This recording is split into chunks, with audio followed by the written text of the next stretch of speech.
colleague of mine is spending a fair amount of her time just dealing with this kind of question. So what should the ideal mix of news with a specific purpose be in a newsroom? Should we have a lot of societal news, or should we just have videos of cats falling off furniture?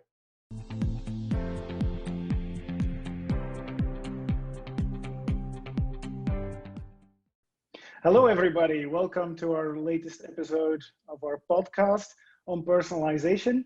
With me, I have Ludwig Krokstedt, one who works as head of media insights for Schibsted, a big news publisher in the Nordics. And Ludwig, I'm very happy to talk with you about personalization and everything around it. So let's open with the obvious question at Schibsted. Are you doing personalization?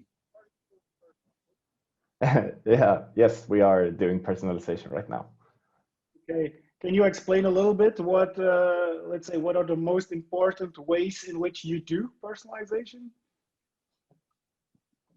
Yeah, so I would say the most important ways in which we do personalization today is, to be honest, we make sure to get out most of our articles to the readers as possible. So I mean, we have flipped it a little bit, and just so we produce a lot of articles, and we want to make sure that everyone that would be interested in reading that article can get to read that. And the real estate is limited on our front page, and that's the reason why we do personalization today. Okay, so you're looking at it not, let's say, from or less from the individual user perspective, but rather, look, we have this whole catalog of articles, and it would be a shame if somebody interested would not have the opportunity to see that it's available. So that's, let's say, the angle you give to it. Yeah, so exactly. So we are splitting our, the way you're saying it, it's like we are splitting the way we personalize our experience in the products today. So we are not on a very, very deep level of personalization, I would say, today. We have experimented a lot with that and have had some successful and even some non-successful experiments with that. But right now, we're actually more towards the segmentation part of the personalization. Okay. And can you explain how you see that segmentation? How many segments? How do you decide, etc.? So how we're approaching this right now is that we're figuring out these kind of segments as we speak. We're doing a lot of experiments with, the common culprits of personalization, the people who like sports and the people who don't like sports. We've done experiments with that before, and then we have people with other niche interests, people interested in big city news, or the opposite of that, people not interested in what they call big city news. So those are some of the groups that we are experimenting with, or I should say those are some of the groups that we are kind of trying to get more news out to provide less relevant news. Okay, then when it comes to giving every segment the right experience, is that a manual job to, let's say, I'm going to make 2 homepages, one for the sports lovers and one for the sports haters? Or is there some automation involved? How do I have to look at that? Oh yeah, so there is a lot of automation involved here. What we have right now is that we have a setup where we are automating the feed using a different set of parameters. So we are looking at articles in terms of, say, that they are really important for everyone to know. So then those articles might be not so very interesting for everyone, and they don't generate ad revenue, or they don't generate any subscription revenue for that, but they are really important to get out. So we have one kind of ranking service, or how to explain it based on that. Mm-hmm. And then we have other, which so articles might be ranked based on how they perform on the engagement part. So are people clicking a lot on them? Are they very interested in this? And then we use the combination of all of these different types of ranking. We blend it together, and there you have your front page feed. And we actually also add some personalization features on top of that, which is on a user level. Okay, cool. So does that mean, do I understand correctly, that upon publishing the article, the journalist who does that needs to, let's say, decide on some parameters, like this is a very important one, or it's only for this audience, such that these kind of parameters can be used by the ranker? Yeah, so that's right. So when we publish the article, we set, I think there are three things we set. We set the headline, which is obviously really necessary for an article. Mm-hmm. And then we set the news value, meaning so how important is this to show as a news, how to call it, as a news unit, or mm-hmm. whatever we want to say, as a piece of content. And then we set the lifetime, the expected lifetime of that article, and that together is what kind of constitutes how long an article lives. And then we add other parameters as soon as it's published that will actually improve or change the way how we rank this article in terms of engagement and how good it converts. Okay. If so there are these three parameters that journalists need to give to make the function to make the ranker function. Was it a long and difficult journey to, let's say, to get your newsroom into working together on that? Did they find it cumbersome, or was it actually pretty easy, or did you work on that, or did it just go like that? So I wasn't actually part of that particular feature, rolling out that particular feature, or should I say demand on the newsroom, because I mean, journalists they want to publish their articles. That's what we want to do. They have a really strong integrity, and these kind of algorithms and stuff, they don't come, not for everyone at least. It doesn't come naturally. So yeah. All right. So on the news value, I think that's a very interesting parameter, because it's probably hard to define it very concretely. I can imagine every journalist thinks his or her article has a very high news value. So is it the journalist that decides him or herself, or is like, are there like, let's say, people that are designated to decide on that? So it starts with actually the journalists setting these kind of parameters themselves. And they are, I mean, journalists have very high integrity. So they are fairly objective on the piece of content that they are producing. So it's not, okay. I wouldn't say that it's a big problem in that, but we also have a control function. So the editors, the ones who normally put this on the front page, is part of deciding if the news value scoring for an article should be high, or if it should be low, or how long it would live. And the length of an article is also quite relative between sections. So traffic articles, for instance, a long lifetime for a traffic article is not the same as a long lifetime for a culture piece. A culture piece might live very long, while a long traffic article would live for a couple of hours. Okay. But we do have control functions in the editorial side, so the front page editors that actually, if someone really wants to boost their articles and say that the news value is super high, we would go back and say, no, this is not the case. Okay, so if I understand it well, actually it works pretty well to rely on the ethics of the journalists. That's actually no problem. It's working just fine.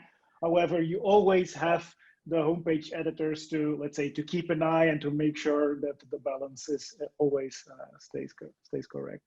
Yeah. Okay. Yeah. Okay. Interesting. One thing, yeah. So on the news value, would it be correct to say that this parameter actually says the following? If you go into personalization, not everybody will see, it's not guaranteed that everybody sees a certain article. So people might miss a certain article. So the news value is actually saying, how bad is it if somebody misses this, such that if it's very, very, very bad, if anybody misses it, you give it a high news value and you push it to everybody, let's say. Would that be a good way to define it? Yeah, actually, this is a really good, that's a really nice way to put it. I haven't really thought of it that way before, but that's a really nice way to put it. But then we also have, so the thing you're saying with risking to miss out on very important news, we have some controls for that as well. So when I say we have personalization, we do have some areas of our web page that just aren't personalized today, just because of that particular thing, that we might set the news value of 3, but in fact the article was very important anyway. So the editor decided to put it on top of the web page anyway, and then overriding whatever a ranker would say, for instance. Okay. Yeah, when it comes to personalization, of course, I understand there is the question is what percentage of your screen real estate is actually decided by this ranker, and what percentage is decided on manually. Not only percentage of screen real estate, but also taking into account, the top positions are of course more important than the bottom one. So what we typically see is that top positions are not to be touched, and then of course to fill everything that comes below that, their personalization and automation can play an important role. So how do I have to look at that balance when we talk about Schibsted newspapers? Yeah, so you're right in assuming that we are manually curating the first top positions on the front page. That's exactly right. And screen real estate, I think that depends on how you calculate it, right? So the screen real estate on a automated front page can be very, very long. If you have an endless if you have an endless front page, then it becomes endless. But I mean, for how a typical user typically scrolls, I would say it's fairly hard to estimate. But what I can say is that previously our editors usually, they had to manually curate everything, and they can't really do that. So after, what could it be? Could it be maybe two screens or so? The ranking takes over for real, and that's where the editors doesn't really have to care about which articles goes where, and we can kind of lean back and focus on the most important news instead. Okay. Do I understand correctly that the way you build your homepage, so I see two systems in general to build a homepage. The one is what I call is blog-based or widget-based, where editors have, they drag and drop certain areas in the homepage, and then they can fill them with content that typically belongs together. And the other one is more like a feed. So it's a linear feed. It's just one article after the other. There can be some variation in bigger pictures, smaller pictures, etc. But in the end, it's built like a long list. Am I correct that at Schibsted you're rather using the feed approach? Yes, for the most part. But actually, so Schibsted, we have a lot of newspapers. So we have a few kind of primary news that we call. So let's say we call one part of our newspapers primary news destinations, which is essentially the bigger newspapers, the evening news, where you And then we have the premium destinations, which are the smaller newspapers with more niche content and more kind of in-depth content. Some of these newspapers actually, well, yes, we do. The feed approach is what we're using, but the way we draw our front pages is very different. So if we were to compare it directly to a blog, it would kind of fall a little bit, because sometimes we bundle up articles, for instance, and that's not really a blog thing to do, very blog thing to do. And then we kind of, on other news sites, we tile the news a little bit more. So it's more manually drawn on the front page, not really drawn, but it's not kind of like this feed, at least. Yes, because my question was going to be whether the ranker is able to, let's say, group articles. I can imagine that it might help if you have in your, let's say, in your top 5, you have politics, sports, so like one after the other, and they are, for some reason, they interchange. I would say it might help to bundle them, to re-rank them such that it looks like they belong together. Is that something you take into account or not? It's something we're trying to take into account, to be right now. It's really hard to know if a news item on a specific bundle is good because it pairs well with the bundle, or if it's a strong news item in itself. It's something that we are investigating and are trying to figure out right now. There is something there about the size, the pure size and the real estate that an article takes on the front page and how well it performs. Not only actually how high up we put it, but actually the pixels it takes. Yeah, I understand. We in the recommender systems in other fields, we have witnessed very similar effects I can share with you. So, for example, if you want to recommend to somebody Star Wars number 5, it helps to put number 1, 2, 3, and 4 like in front of it, just to show it as actually the only, you know, that the person in front of the screen has already seen those movies. That's why number 5 is the next one up. But it helps to put the other ones in front of it, just to visually reinforce the number 5 and to make it stand out and to make it a coherent block. So when you say that, well, it resonates with me because I have experienced similar things in other industries. Interesting. That's actually really cool to hear. But does that go with other pieces of news as well? So let's say that there is, I'm not going to take accident as an example because that's a bad example, but say that there's some fancy restaurant starting in the town, and then you put other fancy restaurants near it. Does it work for, how well does it work for different subjects? That specific case, I don't know, of course, but based on the story I just told you and similar experiences, my hunch would be that yes, if you want to recommend that article about the fancy restaurant, put similar things around it, like about other restaurants or cooking or just things in the same sphere. And sometimes it's possible, sometimes it's hard. But yeah, because if it's all different kinds of articles scrambled through each other, people will also have the feeling that there's no overview. And they also like to scan a web page very quickly, even subconsciously. And if it has large blocks, it helps them to do that. So my hunch, at least, would be, yeah, it helps.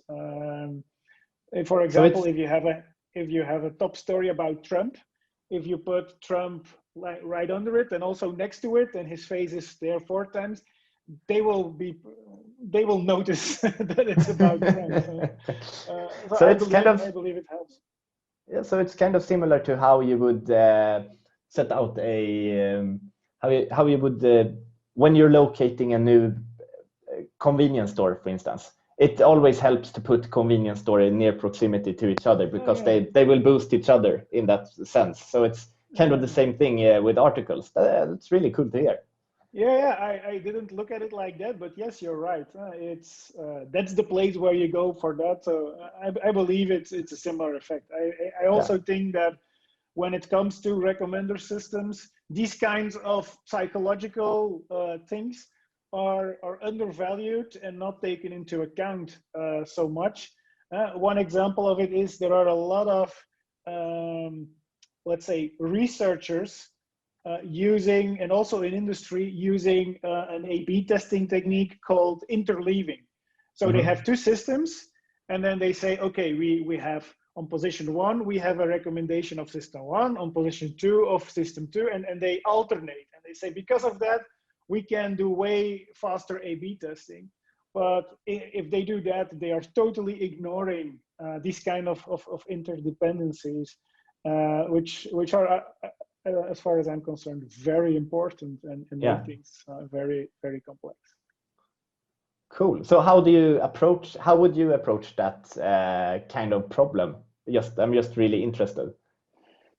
Well, so if you have a list of recommendations, like a flat list, you just compute for somebody the most important articles. What I would do is to, let's say, pick the first one and it's in a certain category, and then the second one, if it's in the same category, you put it in the same block. If it's the second category, you put in the second block, and you continue like that. And then of course you are not going to, on top, you should not necessarily put the best article there, but the best block. So if you have a block with one very good article and 2 very bad ones, how does that compare to a block with 3 average articles? And that I would say it's an editorial choice of how you do that, which is most important. You can play around with that to see what gives the best results. But the grouping, I believe, is very interesting. And what also can help is articles you already read. Of course, it can't be old articles, they need to be very recent. But surrounding a new article with articles that you already read that day, but who are in the same sphere, I believe that might also be an interesting way of presenting it. But that's rough ideas, let's say. Some of it is proven, some of it is still to be proven. So take it for what it's worth. Yeah. All right. There was one more thing I wanted to ask about this. Well, maybe we should move on to, so we talked about personalization, automation, automatic ranking. Then part of it is by the newsroom, is done manually. So do you see a future where, let's say, more will be automated and personalized, where and less will be manually curated? Or do you think it stops here? I don't see a future where everything would be fully automated. I don't see that. So what I do see is a future where we are more personalization assisted on those areas where it is the most important that we. So going back a little bit, so the most important thing with news is that we give our input to a functioning society and a democracy, and we kind of help the population and our readers understand what is the most important things right now. So by replacing all manual curation, we kind of lose control on that a little bit. However, what we can do is to think a little bit about efficiency here. So if there are articles that we, through different types of algorithms, see should be important articles for the kind of society today, we can provide a recommendation for the editors. to put it on top, for instance, so that we don't remove the algorithm altogether or the personalization altogether from the mix, but we kind of enhance the people that are kind of educated in how to educate our population. Okay. Yeah, I agree. Yeah, so I believe a fully automated future. It depends on the kind of newspaper, because I can imagine that there are newspaper or news outlets that are less, let's say, focused on the hard news. They might follow a different approach. But if it's really about, the journalism that has to protect democracy, I agree with you. And I also have maybe a slightly different idea about how the two can go together. So I want to pitch it to you and see your response, get your feedback on it. So what I think is on a regular day where nothing very important happens, like most days, what you see is that the top story on a website changes, I don't know, 4 times a day at least. So if it's 3 o'clock in the afternoon, whether you are there for the first time that day or the 11th time, today what you see is exactly the same top story. And it doesn't matter that if you're there the first time that you missed the 3 other ones. When you're there for the 11th time, it's probably also already the 4th or the 3rd time that you see that one. So I'm seeing a future where, let's say, the newsroom decides on 3, 4, 5 top stories at every moment in time, and then a ranker can detect, like, okay, for you right now, you have already read 3 of them, so I will put number 4 on the first place. Not removing the other ones, just re-ranking them to give people actually the most important top story for them. So I would say that's one way in which a newsroom and an AI can work together in, I would say, in the most optimal sense. Would that be realistic, you think? Yeah, I think it would be. So I think it would be some technical prerequisites here. That's the first thing being that we actually have users with persistent identifiers, but that's a whole different discussion. So let's not go down that rabbit hole. But I mean, what personalization enables us to do, just exactly what you're saying, and it's a great idea, is that we can actually provide the user with the most important pieces of content that user has missed since he was last in the web page. And for a slow day where the most important thing that happened that day might not be that important, then it's more important to show the reader that we actually have what happened yesterday. Maybe there was something, maybe the United Nations made something that was super good or super bad, who knows? And then that is what we should post on the top, not the not so interesting stuff that had happened that day. And I think that's a really good, I think that's a really good idea. I want to, although you think it's maybe too technical, but I want to go into the persistent identifiers thing, because I'm not seeing the problem there. I believe that if you want the best experience, you need to log in.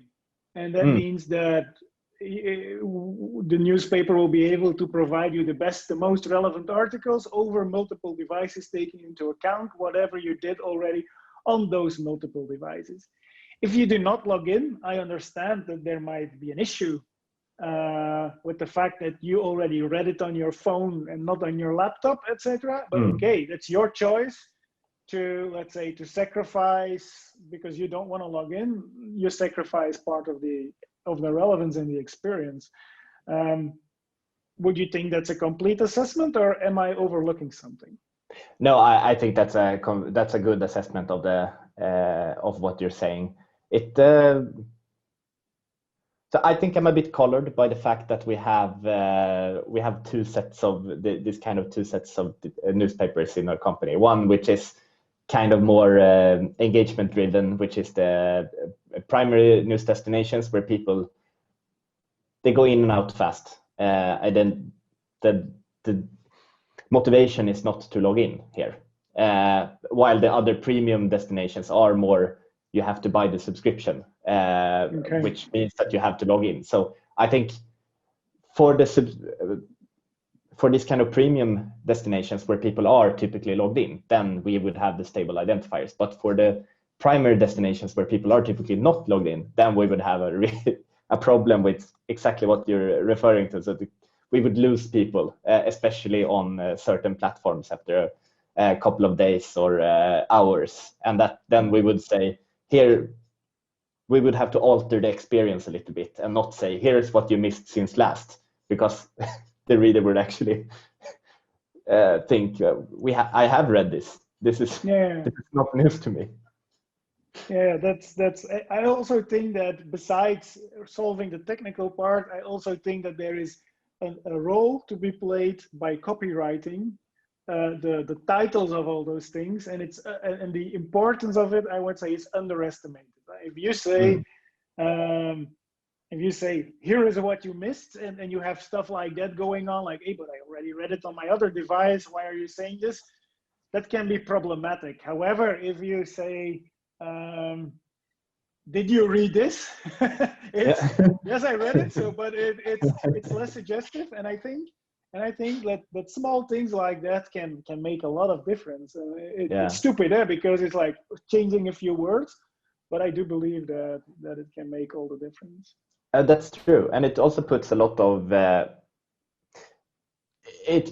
demands on the fact that when you're developing this kind of feature. So the product manager needs to know what the data scientist or the analyst is developing, and together with the engineers, and then you would have a copywriter, or if the product manager does the copy, either way, the copywriter needs to know what to write in a good way so that it doesn't get misinterpreted. So you need to have really close collaboration in the development of this type of functionality.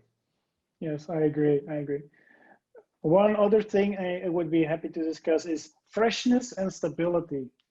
So you have a homepage ranked, you click on an article, you read it, you go back to the homepage. By reading that article, you have given more information to the newspaper. Should that article stay there, or should it go away because you already read it? And should the other articles, let's say, be re-ranked based on new information, or should they stay stable because you want the stability in the homepage? What's your view on that? Yeah, so this is my highly personal view, and this is a heated debate, and I know it. But I think my personal view is actually that we should rearrange it at some extent. We shouldn't rearrange it too much. So maybe we should, maybe there's a possibility to add some kind of business rules here. So say that you should have seen the third time or the fourth time, or maybe even a calculated set of times that you've seen this type of article on the front page. Then we could consider that article is actually registered for the reader and it's actually not that interesting. And then we could remove it in favor of some other stuff. But that's my highly personal view, because I know that on the one hand, I want to get new content as a reader, but on the other hand, I get super annoyed when things are getting thrown away because I scrolled past something and I expected to go back to that piece of content and it's not there anymore and I can't seem to find it. Yeah. I understand. It's a thin line to walk, I would say. Well, maybe to back up your personal preference, we did experiments where we just analyzed the data to see what is the probability you click an article depending on the amount of times it was already recommended to you. And there we saw indeed that the probability only gets maximal around the third or the fourth time you see the article, meaning that in some way it needs to get through. Like you see it, but you don't really take it in. And then after 2-3 times, you really understand, this is there, and then you want to read it. So that's data to support your your preference. Glad to hear. You can use that. I'm also very curious. Some minutes ago, you told me we in personalization, we're doing a lot of stuff. We already tried things, and of course, as everywhere, not everything worked as we would hope for. Or can you share some of the things that, well, that didn't work, that and maybe to your surprise, didn't work? So I think the thing that surprised me the most is that when we were ranking this kind of engagement on articles, and when we did that purely with kind of machine learning and with this kind of really advanced algorithms, it created we lost control a little bit, and we saw that we were creating more, well, kind of like filter bubbles that we weren't comfortable creating. So we actually had to go back from that. So we have been at the user to on the user level personalization point, and we actually saw that we were personalizing too heavy. So we had to go back. So now we're kind of back, like I suggested a couple of minutes ago, we're back to the point where we're trying to segment, we're trying to group users instead, because we're more comfortable grouping users, having a little bit of control and then expanding one little bit at a time, instead of just going full broad machine learning from the start. Yes, it's interesting that you mentioned the filter bubbles. Can you explain a little bit what they looked like? Because on YouTube, I can imagine a filter bubble that, if let's say on the Israel-Palestina conflict, I watch a movie like biased a little bit to one side, and then they take me in a rabbit hole, and I go to the extreme. That's a problem of YouTube. But very specific on YouTube, that is an aggregator. It has no editors, and it has user-generated content, meaning it has the whole spectrum. So it is possible to get in an extreme filter bubble. I would think that in a curated newspaper, first of all, there is not so much content on this conflict. It's like sometimes they will write something about it. And also, I would imagine that most of it, maybe the op-eds can be a little bit colored, but most of it is on a certain line, maybe not in the middle, maybe it's biased towards one side or the other, depending on the newspaper's political preferences. But at least it's like on a very small part of that spectrum, so you cannot really get into that kind of filter bubble. So what can you describe a little bit how what these newspaper filter bubbles looked like? So this kind of filter, so like you're saying, and like you're suggesting, we have, unlike YouTube, we do have control functions in place just to make sure that we don't create this kind of filter bubbles. But in essence, it just means that we're boosting cat videos, which shouldn't be boosting, instead of boosting other pieces of more relevant news. Obviously, we're not boosting cat videos, but I'm lacking a better example of a piece of content here. It's. Can I say that it's not maybe the filter bubble problem, but it's more that, let's say, the easy news, the more entertainment focused news really got pushed forward because people really engage with that. It's easy to do that. It's relaxing, whereas the important news, which is more heavy, which takes more effort to consume, was harder to, let's say, surface in that case. Yes, so it's probably a case of where we have what we're trying to optimize for in our algorithms is not aligned with the expectations of what we would like to have on a front page. So if we have clicks as the kind of metric to optimize for, then we're going to optimize, then we're going to put whatever kind of variables we put in our fancy machine learning model, it's still gonna boost the videos or pieces of content that gets the most clicks and articles. So I think it's probably also a measurement problem. So the kind of variable or metric that we're trying to optimize for, and it's, yeah, okay, there's something we haven't discovered there. Would it be, I'm now thinking, and this is purely brainstorming wise, would a good metric to optimize be maybe the amount of news value consumed? Meaning if you read an article with a cat video, it's 1 point for the optimizer. If you read, let's say, heavy political stuff, it's 10 points for the optimizer, because the optimizer is succeeding in having somebody read something very meaningful. Would that be, it's something I just thought of, I never heard about it before. Would you think that's a valid way of going forward? It could it should most like or how to say it, it should be definitely be a factor. I'm not sure we should optimize purely for that either, because that means that we probably will not create the kind of engagement that we want to. So when maybe we send users into a place where they read only one article, which is super heavy, and then they never come back. So we would very much prefer if people come back to our web pages. Or apps, but it should probably, it could be a factor here to consider, that a reader should actually read more than a certain amount of news value, and that is one of the kind of an addition to what we're trying to optimize. We should also make sure that it really that it gets read more than that specific amount.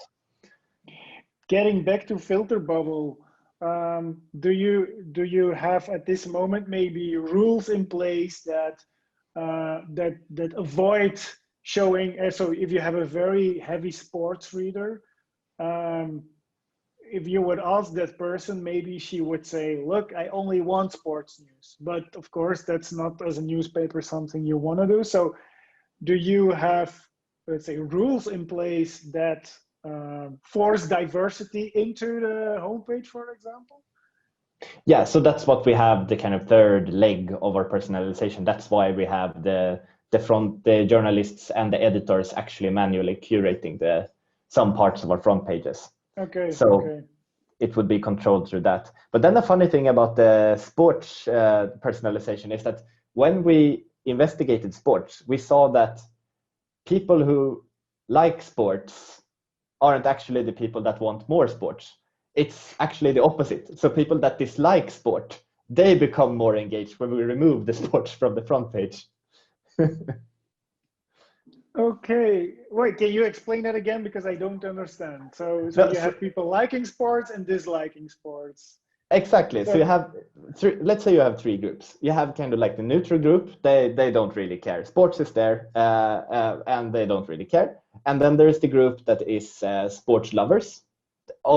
They live and breathe sports. And then there is the group that hates sports, that really don't like sports. What we saw when we tried these different groups with different mixes of sport content is that actually the group that loves sport and the group that's neutral to sport, they aren't really becoming more engaged if we change how much sport they get. But the people who hate sports, when we remove sports from that group, they become more engaged and much more happy with it. So so it's if you gave more sports to the sports lovers, that doesn't really help. It's removing the sports for the sports haters. You remove their hate, and then they're like, okay, this is cool. Yeah, that's what we saw. Really, yeah, but I do think that there is a lot of value in looking. I have to be careful how to say it, but I would say the negative view, and not negative in the sense of pessimistic, but in leaving out things. So I think this is a great example. I really love it. But also when we were talking about news value, how bad would it be if you don't see this? I think thinking about not seeing certain articles and saying like, look, we're gonna take it away for you. If you already read it, we're gonna put it down. I think there's a lot of interesting things to be discovered, or insights to be had if you look at it like that. Yeah, so say sports was a different topic. Say it was politics, for instance, and the people who hate politics, we start to remove politics from those users. Then we would have a problem, because then those most important political pieces wouldn't actually be fronted to those readers, and then the readers would not be informed as a citizen of society, and then we would that wouldn't be good. That would be very bad. No, I agree, and I believe that, and probably like sports and celebrity news and stuff like that, you can detect like, okay, this person, we just need to leave it out, or for this person. But for other, let's say politics, maybe if it was up to somebody, he would say, leave it out for me. But there, as a newsroom, you can say, well, you can't leave it out completely. So the extreme to which you can go is to only show 30% of what we would normally do, or something like that. And I believe that that's a part of the future of the newsroom. Instead of deciding exactly which article goes where, to decide on these kind of rules and to get this set. The challenge, of course, is for them to have a feeling of what people get in front of them. And because that's today, if you have one home page, it's easy to see, oh, this is it. This is what my readers are reading. This is what they get in front of them.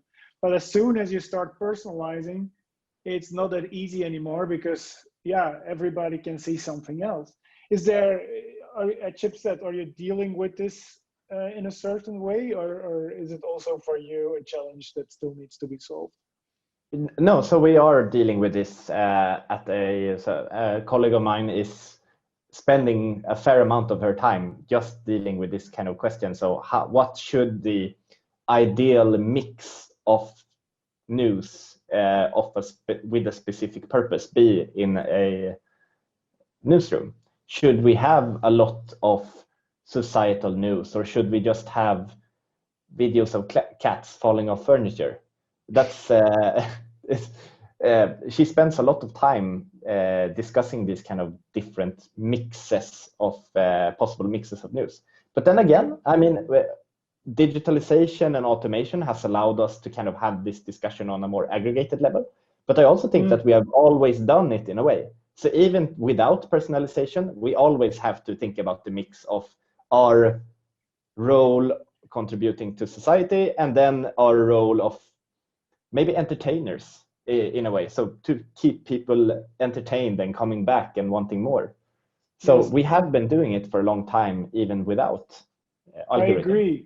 I agree with that. When it was purely manual, it was more intuitive. So people didn't really think about it. They created the result, and they thought it was good or bad or balanced or unbalanced, and they changed some articles, and then they say, okay, now it's good. When you bring, let's say, algorithms into the picture, you need to be more explicit and think harder, like, what is it actually that I think is good and bad? I agree with that. Maybe to end, Ludwig, one last question. You're now working on news personalization already for quite a while. If you look back at the early days when you just started to do it, and you were able to give yourself, your younger self, some advice, what would it be? So for me personally, working with personalization in news, I think the best results that I've seen is when we are able to marry this kind of qualitative and quantitative analysis in a good way. So that means not only throwing data scientists at a problem and hoping they will figure it out, but actually include our readers to try and understand what they want, how they use our products, and then try and translate that into, okay, do we have different patterns here, and can we find variables that constitute these patterns or that encapsulate these patterns, and then do our algorithms and our selections based on that instead. Because the first thing we did was just throw everything and see what came out. And sometimes we got good results because we spent a lot of time scratching our heads and looking at what happens. But for the most time, we just spent a lot of time understanding what was going on. And that was just wasted time. So it was much easier just having the approach where we actually understood our users and readers, and then and then building our recommendations based on that. Yeah, I think for feature engineering, being informed by your readers and your journalists, let's say, helped a lot instead of just throwing every feature you have at the system. Is that correct? Yeah, okay. Exactly. Thanks a lot, Ludwig, for being here with me. I enjoyed it a lot. I hope it was also interesting to you. I also hope it was interesting to our viewers and listeners. So I would like to thank them to be with us, and like to tell to them, please don't forget to subscribe, to stay tuned for more episodes and more interviews. Thanks a lot, Ludwig. Thank you for having me. My pleasure.